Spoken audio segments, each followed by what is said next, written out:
Well, hello and welcome to our video. My name is John Watts. I'm a consumer protection attorney in the state of Alabama. And today in this video, we're going to talk about the two ways to set aside a default judgment. And you may have seen our previous video on default judgments. That's simply where we get sued and we do not respond in time. So if we're in small claims or district court, we have 14 days to respond. Circuit court is 30 days. So what happens though if we have a default judgment? How can we set it aside? Well, the first way is if we ask the court to set it aside, and we do that in the time limit. So small claims in district court, that is 14 days. Circuit court is 30 days. Now there's some other requirements. We have to show why we let the default judgment happen. We have to show that we have sometimes what's called a colorable defense. In other words, we have a legitimate defense to the case. But if we miss those time limits, then nothing else matters.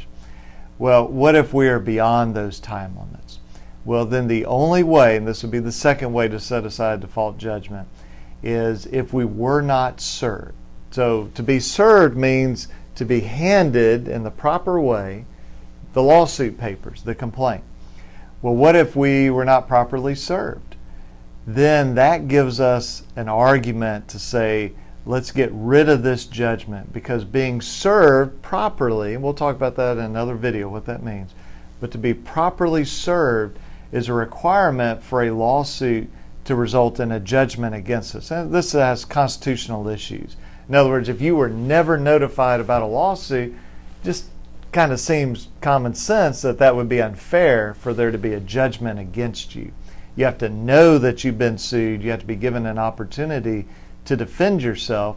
Otherwise, people would just, they could sue Coca-Cola, stick the lawsuit in a desk drawer, never serve them, and then go get a $10 billion judgment. Well, that's just absurd.